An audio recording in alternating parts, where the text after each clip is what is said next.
Hello friends, welcome to the stock operation. इसमें हम आज जो स्टॉक का ऑपरेशन करने वाले हैं वो है टाटा पावर का। टाटा पावर जो आपने अभी देखा है, एक रिसेंटली कंटिन्यूसली बढ़ रहा है, इसके शेयर का प्राइस कंटिन्यूसली बढ़ रहा है। तो हम इसका ऑपरेशन करने वाले हैं। इसका हर चीज़ से हम देखेंगे, इसका कोर बिजनेस क्या है, इसके अदर बिजनेसेस क्या है, इसकी रेस्पॉन्सिबल बिजनेस रैंकिंग क्या है, शेयर प्राइस क्या है, रिटर्न्स क्या है, सपोर्ट और रेजिस्टेंस क्या है, फाइनेंशियल स्टेटमेंट्स देखेंगे, एनालिस्ट्स की सजेशन क्या है, होल्डिंग एंड लेटेस्ट न्यूज़ देखेंगे, इसकी होल्डिंग्स कितनी हैं, लेटेस्ट न्यूज़ देखेंगे, इसके रिलेटेड जो टाटा पावर के रिलेटेड जो लेटेस्ट न्यूज़ हैं वो क्या है, ये सारा देखेंगे। इससे आपको क्लियर हो जाए कि अगर आपने शेयर्स आपको ख़रीदने हैं या अगर आपने ख़रीदे हैं तो होल्ड करने हैं या बेचने हैं, ये आपको सारा चीज़ें पता चल जाएगा इसमें। तो सबसे पहले हम देखेंगे इसकी बिजनेस क्या है, इसका कोर बिजनेस क्या है। इसका जो कोर बिजनेस है वो है electrical power generation, electrical power transmission, electrical power distribution. मतलब ये पावर को जनरेट भी करता है, इसके अपने जनरेटिंग स्टेशंस हैं, ठीक है। ये पावर को ट्रांसमिट भी करता है, जैसे पावर ग्रिड करता है, एक जगह से दूसरी जगह ट्रांसमिट करता है पावर। जैसे जनरेशन प्लांट से पावर प्रोड्यूस हो गया तो उसको हम दूसरे सबस्टेशन में ट्रांसफ़र करते हैं, इसका वो बिजनेस भी है। पावर डिस्ट्रीब्यूशन भी है, ये लोगों को पावर डिस्ट्रीब्यूशन में क्या है, ये लोगों को इलेक्ट्रिसिटी प्रोवाइड करता है। इसके फ्रेंचाइजीज हैं, अपने डिस्ट्रीब्यूशन नेटवर्क्स हैं, डीडीएल जैसे दिल्ली डिस्ट्रीब्यूशन लिमिटेड है, इसकी पावर टाटा पावर डीडीएल है। ऐसे ऐसे बिजनेस है, ये लोगों को इलेक्ट्रिसिटी प्रोवाइड करता है, यानी कि लोगों को बिजली प्रोवाइड कर देता है। इसका एक कोर बिजनेस है, ठीक है। अभी इसकी जो जेनेटिक कैपेसिटी है वो है 10577 मेगावाट, इतनी इसकी अभी जेनेटिक कैपेसिटी है। टाटा पावर के पास अभी जेनेटिक कैपेसिटी है वो है 10577 मेगावाट। चलते हैं इसके दूसरे बिजनेस क्या है। इसका सोलर रूफ टॉप है, मतलब ये सोलर जो आपके घर हैं उनके ऊपर जो सोलर रूफ टॉप लगाते हैं, सोलर पैनल्स लगाते हैं, ये वो काम भी करता है। ये इसका साइड बिजनेस भी है। इसका जब भी world's largest solar roof top install on cricket stadium, cricket club of India है जो कहाँ पर है, मुंबई में है। वहाँ पर इन्होंने अभी world's largest solar roof top install किया है, जिसकी कैपेसिटी क्या थे 820.8 किलो KWP थी, जो हमें सोलर की कैपेसिटी हम मेजर करते हैं उस वो KWP में करते हैं, ठीक है। इसी तरह इसका जो दूसरा चार्ज है, इसकी ईवी चार्जिंग इंफ्रास्ट्रक्चर में है। इसके ईवी चार्जिंग स्टेशन हैं, जो भी इलेक्ट्रिकल व्हीकल्स आ रही हैं, आ रही है जैसे उनके लिए चार्जिंग स्टेशंस हैं। इसके अभी 1000 चार्जिंग स्टेशंस हैं, वो तकरीबन 180 सिटीज़ में फैले हुए हैं। जो इसके 1000 इलेक्ट्रिकल चार्जिंग स्टेशंस हैं इलेक्ट्रिकल व्हीकल्स के लिए, वो तकरीबन 180 सिटीज़ में फैले हुए हैं, ठीक है। इसके बाद इसका दूसरा बिजनेस है सोलर मैन्युफैक्चरिंग। सोलर मैन्युफैक्चरिंग में ये कहता है ये सोलर सेल्स को भी बना लेता है और सोलर मॉड्यूल्स को भी बनाता है। डिफरेंट सेल्स को कंबाइन करके सोलर मॉड्यूल बन जाता है। ये दोनों चीज़ करता है। ये सोलर सेल्स भी बना लेता है और सोलर मॉड्यूल्स भी बना लेता है। इसकी अभी जो मॉड्यूल शिपिंग, इसने जो अभी वर्ल्ड वाइड मॉड्यूल शिप किए हैं, वो उसकी जो कैपेसिटी है वो है 1.4 गीगावाट। इसी तरह जो मॉड्यूल मैन्युफैक्चरिंग कैपेसिटी है वो है 400 मेगावाट्स है। सेल मैन्युफैक्चरिंग कैपेसिटी इसकी है 300 मेगावाट्स, ठीक है। ये इसके सोलर बिजनेस का है। अभी अगर हम देखेंगे अब इसकी जो रेस्पॉन्सिबल बिजनेस रैंकिंग है, यहाँ पर आपको थोड़ा सा ध्यान देना। जो रेस्पॉन्सिबल बिजनेस रैंकिंग है वो 2017 में थर्ड पर था, मतलब थर्ड नंबर पर। ये टॉप 10 कंपनीज में ये थर्ड नंबर पर था रेस्पॉन्सिबल बिजनेस रैंकिंग में, ठीक है। ये किसने रैंकिंग जारी की थी? ये IIM उदयपुर ने ये जारी की थी। अभी 2021 में है, इसकी जो रैंकिंग है वो है 10th नंबर पर, यहाँ पर है 9th नंबर पर है। मतलब इसकी रैंकिंग कम हुई 2017 से लेकर 2019 तक, 2021 तक ये इसमें थर्ड रैंक थी और इसमें अभी 9th रैंक है। इसकी रैंक डिक्रीज हो गई है, ये आप पॉइंट नोट कर सकते हो। अभी हम अगर शेयर प्राइस की बात करते हैं, अभी की डेट, ये डेट जो शेयर प्राइस है ये किस डेट का है? जो अभी ये शेयर प्राइस है ना, जो यहाँ पर मैंने ये 10 12/2021 का शेयर प्राइस है, ठीक है। वो कितना है 228 शेयर प्राइस है।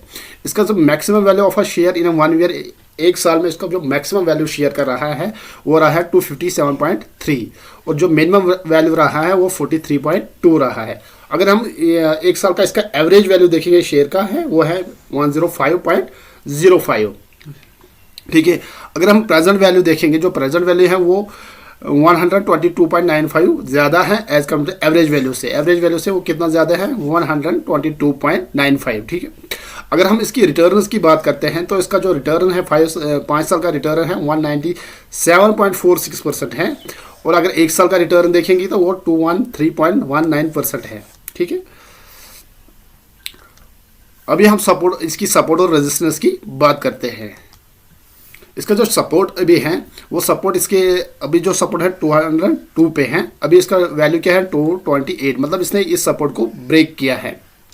इससे ऊपर कोई सपोर्ट इसको नहीं मिल रहा है। इसका इससे कम सपोर्ट है 188 पे, उससे कम है 148 पे। अभी इसने इसको इस सपोर्ट को ब्रेक किया है, इससे ऊपर चला गया है। अभी हमारी इसकी रेजिस्टेंस जो है 241 पे है और दूसरी रेजिस्टेंस 266 पे है और तीसरी रेजिस्टेंस 306 पे है। देखिए अगर ये 241 को क्रॉस करता है, 241.83 को क्रॉस करता है, इस रेजिस्टेंस को क्रॉस करता है तो ये इसका वैल्यू 266.87 तक जा सकता है। अगर उसको भी क्रॉस करता है तो ये इसके चांसेस बन जाते हैं ये 306.27 तक भी पहुंच सकता है। ये है इसकी सपोर्ट और रेजिस्टेंस। अगर यहाँ से ये वापस मूव होने लगा तो ये 202 पर पहुंच सकता है, 202 पर भी वापस होगा। अगर इस रेजिस्टेंस से ये वापस डाइवर्ट हो गया है तो ये 202 पर भी पहुंच सकता है, ठीक है। अभी हम जो एनालिस्ट की सजेशन है वो है 38%, मतलब 38% एनालिस्ट कह रहे हैं कि इसके शेयर्स को बाय कीजिए। तो बाकी जो परसेंटेज है वो इसके बारे में बाय की ऑप्शन नहीं देते हैं, ठीक है, बाय की सजेशन नहीं देते। अभी 38% जो एनालिस्ट्स हैं वो इसके शेयर को बाय करने की कह रहे हैं। फाइनेंशियल स्टेटमेंट आप देखेंगे, अगर हम 2018 का देखेंगे तो इसका जो रेवेन्यू था वो 3073.59 करोड़ था और इसका जो उस वक्त प्रॉफिट था वो 2408.30 था। इसी तरह 2019 में इसका जो रेवेन्यू है वो बढ़ गया है, वो 33,735.48 करोड़ हो गया था, मगर इसका प्रॉफिट डिक्रीज हो गया था, वो 2356.19 हो गया है, थोड़ा सा इससे डिक्रीज हो गया है। 2020 में क्या हो गया है, 2020 में इसका रेवेन्यू डिक्रीज हो गया, 31,438.35 करोड़ पहुंच गया, मगर इसके साथ साथ इसका प्रॉफिट भी डिक्रीज हो गया है, वो हो गया तकरीबन 50% डिक्रीज हो गया था इसका प्रॉफिट, 1017.38 पर पहुंच गया। 2021 में जो इसका प्रॉफिट जो रेवेन्यू है वो फिर से बढ़ गया है, तकरीबन मतलब 2019 से भी ज़्यादा बढ़ गया है, मगर प्रॉफिट उतना नहीं बढ़ा है, प्रॉफिट 1127.38 पर रह गया है। अगर हम इसकी 5 साल की रेवेन्यू ग्रोथ देखेंगे वो है 1.4% पर ईयर, मतलब हर साल इसका 1.44% इसका रेवेन्यू ग्रो हो रहा है 5 साल में। अगर हम एवरेज देखेंगे तो मगर इसका जो इंडस्ट्री का ग्रोथ है, रेवेन्यू ग्रोथ है वो है 5.5%, मतलब इसका जो इंडस्ट्री पावर इंडस्ट्री जो है, power generation and distribution industry है, उसका जो जितने भी कंपनीज हैं उसमें से जो एवरेज निकालते हैं, उनकी ग्रोथ का एवरेज निकालते हैं वो है 5.5%, और जो टाटा पावर का अकेले की जो ग्रोथ है 1.4%, मतलब वो इसकी इंडस्ट्री से कम है। इसका जो रेवेन्यू ग्रोथ है वो इसकी जो इंडस्ट्री है, जो पावर इंडस्ट्री, उससे कम है।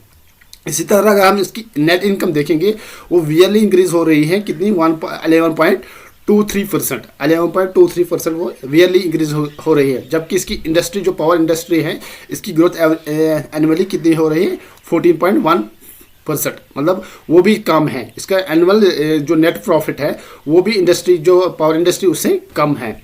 और द लास्ट फिर मार्केट शेयर, जो इसका मार्केट शेयर है यहाँ पर आपको जरूरी ध्यान देना है, जो मार्केट शेयर है वो डिक्रीज हुआ है 43.7% से 38.24% पर पहुंच गया है, मतलब 43.77% से कम होकर 38.245% पर मार्केट शेयर इसका डाउन हो गया है।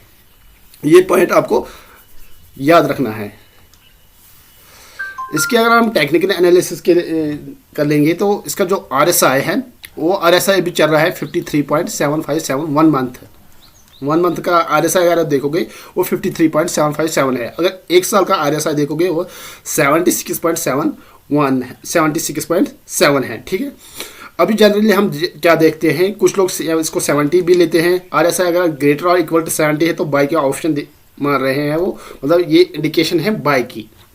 इसी तरह अगर RSI लेसर इक्वल टू 40 है तो ये है क्या, सेल की ऑप्शन, सेल की इंडिकेटर, ये सेल का इंडिकेशन देता है।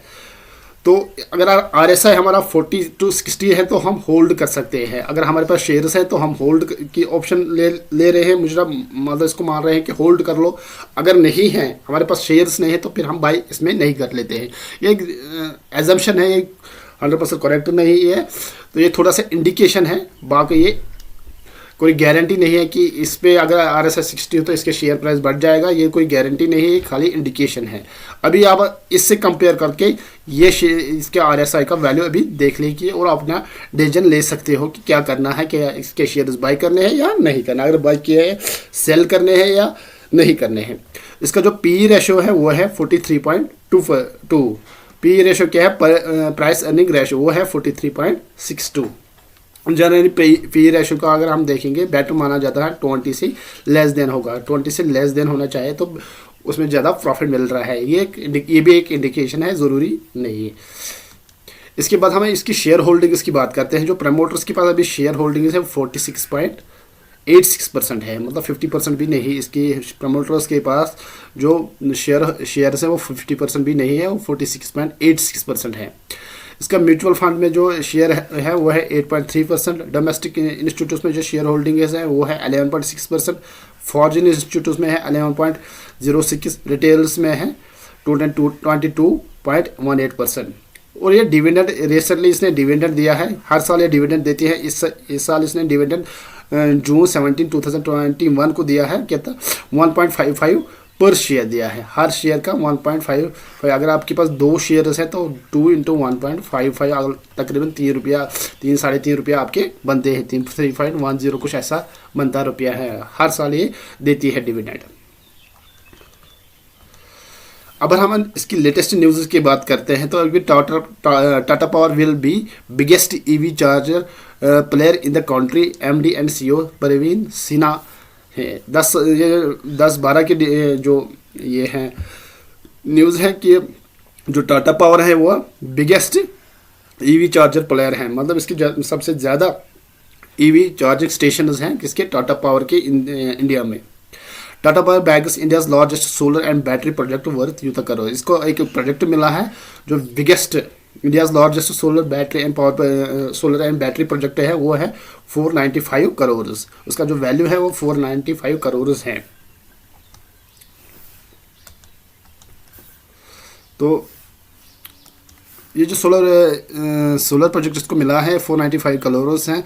ये कहाँ से मिला है इसको, solar energy corporation of India से मिला है।